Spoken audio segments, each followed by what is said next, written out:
우리 2026년 새해를 맞이하고 벌써 첫 번째 달 마지막 주일에 예배합니다. 시간이 참 빠르죠. 하나님 은혜로 늘 승리하시기를 축복합니다. 새해를 맞이해서 제가 1월 한 달 동안은 우리 교회가 함께 품고 또 기도하며 순종하고 협력해야 할 하나님의 일들을 또 영적인 목표들을 함께 나누며 은혜 받고 있습니다. 여러분 첫 번째 주일부터 지난주까지 함께 나눈 말씀들 기억하십니까? 첫 번째 주일은 성령 충만에 대해서, 두 번째 주일은 참된 예배에 대해서, 세 번째 주일은 지난주인데요. 다음 세대에 대해서, 그리고 오늘은 누가복음 15장을 중심으로 해서 우리 교회를 향하신 하나님의 뜻, 또 하나님의 마음을 새롭게 마음에 새기고 우리가 순종하는 그런 귀한 시간을 갖고자 합니다. 하나님의 마음이 여러분의 마음에 임하고 여러분의 마음을 새롭게 하는 은혜가 있어지기를 간절히 소망합니다. 독일의 신학자인 예레미야스가 이 누가복음 15장을 가리켜서 누가복음의 심장이라 그랬습니다. 누가복음의 심장. 예레미야스라는 학자는 이 누가복음이 증거해 주고자 하는 복음의 그 모든 본질 중에서 가장 핵심적인 주제를 담고 있는, 내용을 담고 있는 성경 말씀이 누가복음 15장의 말씀이라는 겁니다. 오늘 함께 읽은 본문의 말씀이죠. 그만큼 누가복음 15장은 이 누가복음에서 우리에게 증거해 주는 복음의 그 진수가 가장 잘 드러나 있다고 해도 과언이 아닙니다.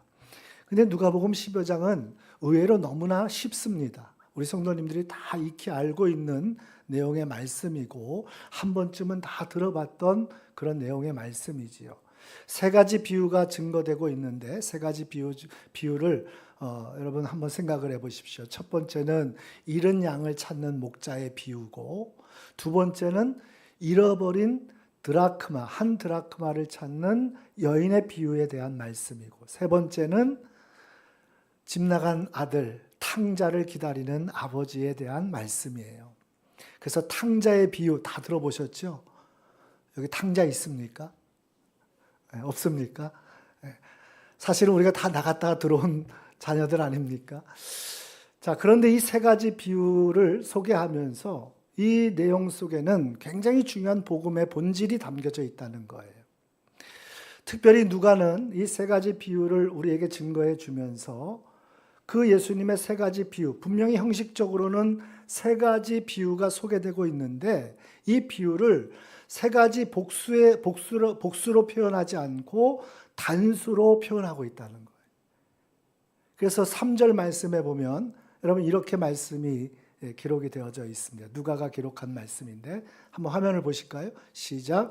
예수께서 그들에게 이 비유로 이르시되, 우리의 번역상의 표현으로는 잘 드러나지 않지만 여러분 이 번역을 보면 분명하게 원문을 보면 비유라는 이 단어가 단수예요. 왜 세 가지 비유를 예수님이 말씀하셨는데 누가는 이 비유들을 단수로 표현하고 있을까요? 하나다라고 이렇게 표현하고 있을까요? 그것은 이런 의미가 있는 것입니다. 분명히 형식적으로는 세 가지 비유지만 이 비유는 내용상 하나의 비유라는 거예요. 그리고 하나의 주제를 담고 있고 본질적으로는 하나의 메시지를 우리에게 주고 있다라고 하는 그런 의미가 됩니다. 그러니까 세 가지 비유가 다 독립적으로 존재하면서도 이 비유 속에는 하나님이 우리를 향하신, 우리에게 증거해 주시고자 하시는 본질적인 복음의 그 내용을 아주 깊이 있게 담아놓고 있다는 것이죠. 여러분 특별히 오늘 누가복음 15장을 잘 이해하기 위해서는 1절과 2절이 중요합니다. 1절과 2절 우리 같이 한번 읽어보겠습니다. 다 같이 읽습니다. 시작. 모든 세리와 죄인들이 말씀을 들으러 가까이 나아오니 바리새인과 서기관들이 수군거려 이르되 이 사람이 죄인을 영접하고 음식을 같이 먹는다 하더라. 3절까지 읽어볼까요? 예수께서 그들에게 이 비유로 이르시되. 자, 이 말씀을 연결해서 보면 이렇습니다. 1절의 말씀에 보면 세리와 죄인들이 예수님께로 나옵니다. 말씀을 듣기 위해서. 그리고 예수님은 그 세리와 죄인들을 거절하지 않습니다. 내쫓지 않습니다. 세리와 죄인들을 맞아주시고 그들에게 하나님 나라의 복음을 전하시고 또 함께 말씀을 나눈 그들과 음식을 함께 먹습니다. 바리새인들이 서기관들이 예수님을 비난하면서 예수님을 향해서 그렇게 아주 날선 그러한 소리로 예수님을 몰아세우면서 왜 그 죄인들하고 음식을 같이 먹느냐고 아주 날카롭게 비난하지 않습니까? 예수님은 그들에게 하나님 나라의 복음을 가르치실 뿐만 아니라 그들과 함께 식사를 하셨다라는 거예요. 여러분, 함께 밥을 먹는다는 것은 우리나라에서도 굉장히 중요하죠. 그래서 함께 밥을 먹는 사람들을 뭐라 그러죠? 그렇죠, 식구라 그러죠. 유대인들도 동일한 개념이 있어요. 같이 밥을 먹는다는 것은 단순히 음식을 먹는 차원이 문제가 아니라 한 가족의 일원으로 받아들였다는 거예요. 그러니까 당신과 나의 관계는 그 정도로 친밀한 관계라는 겁니다. 한 구원의 공동체로 구원의 백성으로 당신을 받아들였다는 거예요. 예수님께서 세리와 죄인들 그들과 함께 식사를 하셨다는 것은 이것은 그 당대에 굉장히 충격적인 일이라는 것이죠. 그들을 하나님의 백성으로 받아들이는 일입니다. 그들이 하나님의 백성이 되었다라고 하는 것을 인정해주고 공식적으로 드러내는 일이라는 것이죠. 제가 오래전에 성지순례를 가서 그 성지순례 가이드 하시는 히브리 대학에 공부를 하셨던 목사님이 계셨어요. 그 목사님이 그 유대 사회의 결혼식 풍습을 이야기하면서 결혼식에 초대를 받아본 적이 있다는 거예요. 그러니까 히브리 대학에 다녔으니까 그 대학에 같이 공부했던 친구가 초대를 한 거죠. 근데 여러분, 유대 사회에서 아무나 초대장을 주지 않는다는 거예요. 결혼식 초대장은 아무나 주지 않아요. 아주 친밀한 가족의 일원과 같은 사람들에게만 이 초대장을 줘요. 이 초대장을 주는 겁니다. 그래서 그 결혼식 초대장을 받은 사람만 그 결혼식장의 그 잔치에 함께 참여할 수 있는 거예요. 초대장이 없으면 참여를 못 한다는 거죠. 무슨 얘기를 하는가 하면 결혼식도 함께 식사를 하는 자리이고 그들은 그 관계성이 굉장히 중요했다라는 겁니다. 여러분, 그런데 오늘 세리와 죄인들과 함께 예수님이 식사를 하셨고 그것을 지켜보고 있는 사람들이 있었어요. 눈을 크게 뜨고 그들을 지켜보는 사람들이 바리새인들과 서기관들이었어요. 예수님의 그 행하시는 일을 못마땅하게 여겼습니다. 유대인으로서 어떻게 세리들과 죄인들과 함께 식사를 하는지 도무지 납득할 수가 없었던 것이죠. 예수님에 대해서 아주 비난의 말들을 쏟아내는 겁니다. 2절 말씀 한번 보실까요? 같이 읽습니다. 시작. 바리새인과 서기관들이 수군거려 이르되 이 사람이 죄인을 영접하고 음식을 같이 먹는다 하더라. 예수님이 그들과 함께 그들을 영접하고 그들과 함께 음식 먹는 그 모습을 지켜보던 바리새인들, 서기관들은 예수님을 비난하기 시작한 거예요. 정죄하기 시작한 거예요. 손가락질하기 시작한 거예요. 못마땅하게 여기는 그들을 오늘도 여러분 바로 그 예수님의 이 비유의 말씀은 그들에게 주시는 말씀이었어요. 여러분, 바리새인과 서기관들은 유대의 최고 종교 지도자들입니다. 예수님 당시에 이 바리새인과 서기관들은 여러분 그 어떤 누구와도 비교해도 결코 부족함이 없다고 자부했던 신앙인들이었어요. 나는 당당한 하나님의 자녀라고 그렇게 소리쳤던 그러한 사람들이 바리새인이었고 서기관들이었어요. 근데 예수님이 말씀하시는 거죠. 비유를 통해서 비난하고 정죄하고 수군거리고 있는 그들을 향해서 비유로 말씀하고 계시는 거예요. 그러니까 이 비유는 여러분 누구에게 주시는 말씀인지를 우리가 염두에 두고 이 비유의 말씀을 읽어야 됩니다. 오늘날 이 시대에 하나님의 교회, 하나님의 거룩한 교회로 세워진 수많은 교회가 있고 하나님의 거룩한 성도로 부름받은 이름을 가진 성도들은 수도 없이 많아요. 그런데 여러분, 오늘 정작 이 시대의 많은 교회들이 얼마나 하나님의 마음을 알고 하나님의 뜻을 따라 하나님의 교회를 세워가고 있을까요? 그 믿음의 길을 걸어가고 있을까요? 어쩌면 오늘 본문의 말씀은 정말 이 시대에 너무나도 중요한 말씀이 아닐까 생각이 됩니다. 하나님의 교회라고 하는 이름을 가진, 또 성도라는 이름을 가진 우리에게 주시는 너무나도 소중한 말씀이 아닐까 생각이 됩니다. 오늘 목자의 비유를 중심으로 함께 말씀을 살펴보면서 은혜를 나눌 때 여러분 하나님의 마음이 여러분의 마음에 닿아지고 오늘 우리가 다시 한번 하나님의 마음으로 새롭게 변화받는 은혜가 있어지기를 간절히 소망합니다. 유대 사회에서 양은 다른 어떤 가축보다도 굉장히 소중한 가축 중에 하나입니다. 유대 사람들은 굉장히 소중하게 이 양을 여깁니다. 오늘날 많은 가정에서 우리나라에서도 반려동물들을 키우잖아요. 서열이 아버지는 반려동물 미치래요. 요즘 그런 얘기들이 있더라고요. 여러분 가정에서도 반려동물 키우시죠? 안 키우세요? 그런데 유대 사회에서는 그런 의미와는 조금 다릅니다. 왜 양을 소중하게 여기냐? 오늘날 우리의 반려동물을 키우는 것과는 조금 의미가 다르죠. 그렇지만 너무나도 소중하게 여겨요. 왜냐하면 양은 당시에 가족의 굶주린 배를 채워주는 소중한 양식을 제공합니다. 젖을 통해서 우유를 제공하고요. 또 치즈를 제공하고 또 뿐만 아니라 고기를 제공하잖아요. 양고기 좋아하세요? 안 먹어봤어요? 네. 뿐만 아니라 가죽은 추위와 더위를 막아주는 여러분 그러한 천막의 재료로 사용되기도 하고 옷의 의복의 재료로 사용되기도 합니다. 가장 중요한 것은 양은 하나님께 희생의 제사를 드릴 때에 가장 소중한 제물 중에 하나가 양의 제물이었어요. 그렇게 유대 사람들은 이 양이 얼마나 중요한지 몰라요. 오늘 본문은 바로 그런 양을 치는 목자에 대한 이야기입니다. 그 목자는 양들을 잘 먹이고 또 잘 기르는 일들을 하죠.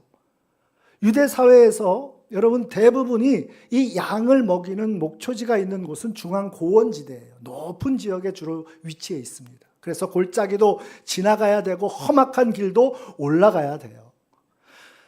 여러분 그 목초지에서 양들을 배부르게 꼴을 먹이기 위해서 목자는 양들을 이끌고 올라가죠. 하루 거리도 있을 터이고 아니 일주일 걸리는 거리도 있을 것입니다. 왜냐하면 여러분 한 곳에서만 계속 매일같이 풀이 나지 않잖아요. 그러니 이곳도 저곳도 다니면서 여러 날이 걸릴 수도 있다는 것이지요. 아마 양들을 이끌고 목초지로 갔던 목자는 다시 자신의 거주지로 돌아와서 양들의 수요를 헤아려 봅니다.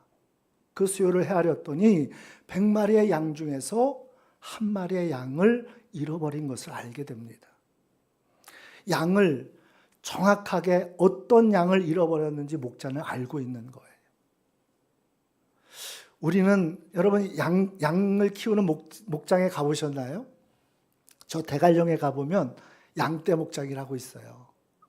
거기 가시면 양들을 직접 키웁니다. 먹이도 주고. 제가 한번 가봤더니 그놈이 그놈이고 저놈이 저놈 같아요. 제가 보기에는 다 똑같아 보여요. 도무지 구별할 수도 없어요. 근데 여러분 목자는 정확하게 압니다. 양을 알아요. 어떤 양이 없어졌는지 정확하게 알고 있어요. 그게 목자예요.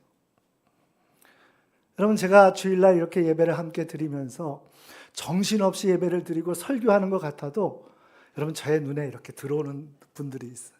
빈자리가. 안 계시는 분들 마음에 자꾸 그쪽으로 마음이 가는 거예요. 여러분 목자의 마음은 그런 것입니다. 양을 잃어버렸다는 것을 아는 순간 목자는 주저하지 않고 길을 나서는 겁니다. 여러 날이 지나서 이미 그 위험한 곳을 다 지나왔기에 양은 위험한 사고를 당할 수도 있고 사나운 맹수의 먹이가 되기가 십상인데도 불구하고 그 양을 찾아서 목자는 나서는 겁니다. 어둠이 내려졌을지도 몰라요. 캄캄한 어둠 속에서 목자는 등불을 들고 피리를 불면서 그 한 마리 양을 찾기 위해서 길을 나서는 거예요. 조금도 머뭇거리지 않습니다. 어두운 길을 헤치고 양을 찾기 위해서 헤매던 목자가 여러분 얼마나 많은 어려움이 있겠어요. 제가 말씀드렸죠. 목초지는 항상 높은 고원지대라고. 그곳까지 가기 위해서는 골짜기도 지나야 되고 험악한 길을 헤치고 가야 됩니다. 때로는 찔리기도 하고 걸려 넘어지기도 하고 부딪히기도 하고 그래서 온몸에 상처가 나기도 하고 그러나 목자는 포기하지 않습니다. 오늘 4절 말씀 한번 읽어볼까요? 같이 한번 읽습니다. 4절 시작. 너희 중에 어떤 사람이 양 100마리가 있는데 그 중에 하나를 잃으면 99마리를 들에 두고 그 잃은 것을 찾아내기까지 찾아다니지 아니하겠느냐. 찾아내기까지 찾아다니지 아니하겠느냐. 포기하지 않는다는 것. 이것은 잃어버린 양을 찾기 위한 여러분 찾아내기까지 목자가 얼마나 많은 사랑과 열정을 가지고 의지를 가지고 진념 가운데 그 양을 찾겠느냐라고 하는 그런 표현이 담겨져 있는 겁니다.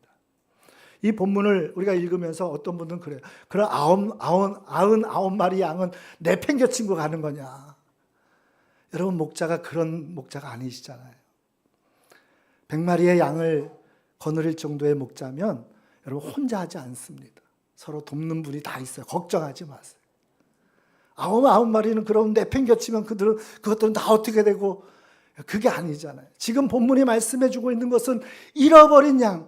그래서 그 양이 여러분 사경을 정말 어둠 속에서 두려움에 떨고 있을 죽음에 놓여졌을지도 모르는 그 양을 찾아 나서는 거예요. 찾기까지. 여러분 오늘 본문에서 우리는 이 목자가 누구신지를 알아야 돼요. 여러분 그 목자는 바로 우리 주님이십니다. 우리 주님이세요.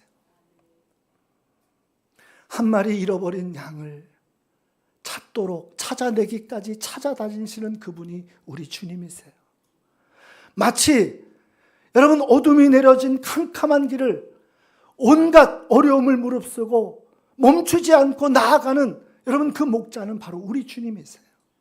하늘 보자 하늘 영광을 버리시고 낮고 낮은 이 땅의 종의 형체 사람의 모습으로 이 땅에 오셔서 십자가의 고난의 길을 여러분 그 죽으심의 길을 기꺼이 걸어가신 분이 오늘 우리 주님이심을 믿으시길 바랍니다. 그 주님은 잃어버린 한 영혼을 구원하시기 위해서 한 마리 양을 찾아내기까지 찾아다니는 그 목자와 같이 주님은 한 영혼을 구원해내시기 위해서 할렐루야. 오늘 저와 여러분이 그 은혜 가운데 구원을 얻은 한 마리 양입니다. 믿으십니까? 여러분 세리와 죄인들 뿐만이 아니고 바리새인과 서기관들이 그것을 깨닫기를 원하시는 거예요. 오늘 우리는 이미 구원을 얻었다고 여러분 그 은혜를 망각하고 마치 나의 노력과 열심과 내 공로와 내 자격으로 구원을 얻은 것처럼 착각해서는 안 된다는 거예요. 항상 주님의 은혜를 우리는 잊지 말아야 됩니다. 그 은혜로 우리는 죽음의 구렁텅이에서 건짐을 받은 거예요. 여러분 신앙생활은 바로 예수님의 그 죽으심과 고난과 십자가에 흘리신 피가 나와 무슨 상관이 있는지를 알고 그것을 믿는 것이 신앙생활이에요. 할렐루야. 여러분 그 십자가의 고난과 그 죽으심, 그 피 흘리심은 여러분 나는 전적으로 죽었던 자라는 거예요. 소망 없는 자였다는 거예요. 마치 잃어버린 한 마리 양처럼 이미 여러 날이 지났기에 도무지 소망 없는 그 양을 찾아 나선 목자의 그 심정을 우리는 기억해야 될 줄로 믿습니다.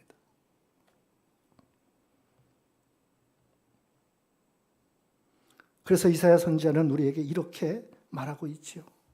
그가 찔림은 우리의 허물 때문이요, 그가 상함은 우리의 죄악이남이라. 그가 징계를 받음으로 우리가 평화를 누리고 그가 채찍에 맞음으로 우리가 나음을 입었도다. 우리는 나 양 같아서 그릇 행하여 각기 제 길로 갔거늘 여호와께서는 우리 모두의 죄악을 그에게 담당시키셨도다. 여러분, 저와 여러분을 구원하시기 위해서 오늘 주님이 십자가 지셨고 고난의 피를 흘리셨고 우리의 모든 죄를 씻으시고 다시 구원하셔서 하나님의 자녀가 되게 하신 것 믿으시길 바랍니다. 저는 이 말씀이 너무 좋습니다. 하나님이 세상을 이처럼 사랑하사 독생자를 주셨으니 할렐루야. 이는 그를 믿는 자마다 멸망하지 않고 영생을 얻게 하려 하심이라. 하나님이 세상을 이처럼 사랑하사 독생자를 주셨으니, 여러분, 이 사랑은 막연한 글씨로만 아는 사랑이 아니라 정말 우리에게 하나님이 독생자까지 내어주신 실제하시는 사랑이에요. 그 사랑 안에 구원을 얻은 교회요 성도임을 믿으시길 바랍니다. 두 번째 메시지는, 여러분, 오늘 우리가 하나님께서 이 목자의 비유를 통해, 예수님께서 목자의 비유를 통해서 잃어버린 한 마리 양을 찾아 어깨에 메고 돌아와 기쁨의 잔치를 여는 그 모습에서 우리에게 중요한 메시지가 있습니다. 여러분 한번 볼까요? 5절부터 7절까지 말씀을 한번 읽겠습니다. 같이 읽습니다. 시작. 또 찾아낸지 즐거워 어깨에 메고 집에 와서 그 벗과 이웃을 불러 모으고 말하되 나와 함께 즐기자. 나의 잃은 양을 찾아 내었노라 하리라. 내가 너희에게 이르노니 이와 같이 죄인 한 사람이 회개하면 하늘에서는 회개할 것 없는 의인 99으로 말미암아 기뻐하는 것보다 더하리라. 할렐루야. 목자의 기쁨이 소개되고 있어요. 얼마나 기뻤는지. 두려움에 떨고 있었던, 온몸에 생채기가 났던 그 양을 찾았습니다. 그리고 그 양을 어깨에 메고 오는 거예요. 막 구박하고 때리고 끌고 오는 것이 아니라 어깨에 메고 오는 거예요. 그리고 집에 와서 기쁨의 잔치를 벌이는 거예요. 벗과 이웃을 다 불러서 여러분 큰 기쁨의 잔치를 엽니다.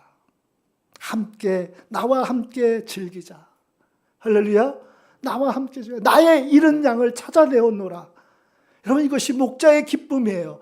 이것이 하늘나라의 기쁨입니다. 하나님의 기쁨이에요. 여러분, 이 말씀을 통해서 예수님은 우리에게 무엇을 말씀해 주는지 아십니까?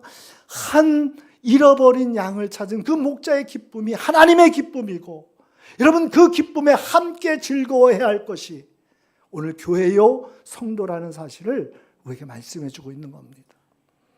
여러분에게 무엇이 기쁨입니까? 여러분에게 무엇이 여러분 큰 감격입니까? 하나님의 그 기쁨을 아십니까? 목자의 그 감격과 기쁨의 외침을 아십니까? 그것에 함께 즐기고 함께 기뻐하는 교회 되기를 주님은 원하시는 줄로 믿습니다. 계산상으로는 이해가 안 돼요. 양 한 마리 다시 찾았다고 온 동네 사람들 다 불러다 놓고 잔치를 벌어보십시오. 양 10마리 값은 더 들어갈 거예요. 계산상으로는 이해가 안 돼요. 그런데 기쁨의 잔치를 엽니다. 함께 기뻐하고 즐거워하자. 여러분, 오늘 본문의 말씀이 새 비유이지만 하나의 비유라고 말씀을 드렸죠. 마지막 결론은 이렇게 맺고 있어요. 큰아들의 이야기인데, 성경을 찾으셨으면 누가복음 15장 우리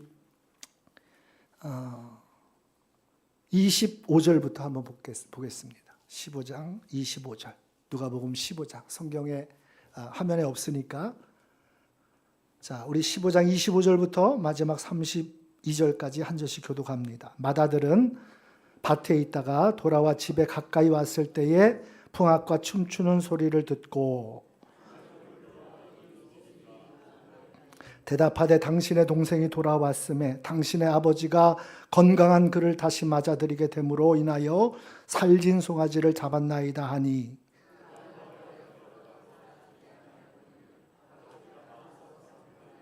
아버지께 대답하여 이르되 내가 여러 해 아버지를 섬겨 명을 어김이 없거늘 내게는 염소 새끼라도 주어 나와 내 벗으로 즐기게 하신 일이 없더니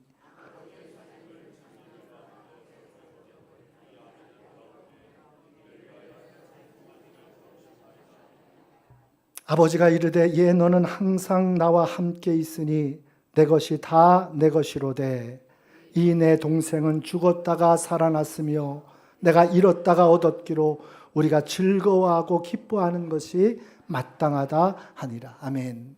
우리가 즐거워하고 기뻐하는 것이 마땅하다. 함께 기뻐하고 함께 즐거워하는 것이 마땅하다. 여러분, 이 마다들의 이야기로 오늘 세 가지 비유의 마지막 결론이에요. 죽었던 아들이, 죽었다고 생각했던 그 아들이 돌아왔어요. 만신창이가 돼서 돌아왔죠. 아버지는 그 아들을 씻기고 새 옷을 입히고 가락지를 끼우고 새 신을 신기고 살진 송아지를 잡아 온 동네 사람들 다 불러다 놓고 기쁨의 잔치를 벌입니다. 이게 하나님의 기쁨이에요. 근데 마다들은 어떻게 하고 있어요? 분노하여 들어가지 아니했다고 나와 있어요. 아버지는 나와서 큰아들에게 함께 들어가서 기뻐하고 즐거워하자고 간곡하게 권면하는데도 아들은 들어가지 않습니다. 외면해버리고 맙니다. 온갖 불평을 쏟아놓고 맙니다. 오늘날 이 시대의 교회의 모습은 어떨까? 우리가 그리스도인이요 하나님의 교회라면 여러분 다시 한번 하나님의 마음이 우리에게 부어지기를 간절히 소망합니다. 이 거룩한 하나님의 역사에 동참하는 교회 되기를 원합니다. 한 영혼의 구원이 우리의 기쁨이 되고 하나님과 함께하는 큰 감격이 되어질 수 있기를 간절히 소망합니다. 새해 한 영혼을 살려내고 구원해내는 우리 교회가 모두 되어지시기를 예수님의 이름으로 축원합니다. 기도하겠습니다. 하나님, 새해를 시작하며 우리 교회가 함께 품고 기도하며 또 순종하며 합력하여 이루어가야 할 하나님의 일들을 다시 한번 생각했습니다. 한 영혼을 구원하기를 기뻐하시는 하나님의 그 마음이 우리에게 부어지게 하시고 오늘 우리가 함께 그 기쁨의 잔치에 참여하고 즐거워하는 복된 교회로 쓰임받게 하여 주옵소서. 예수님의 이름으로 기도드리옵나이다. 아멘.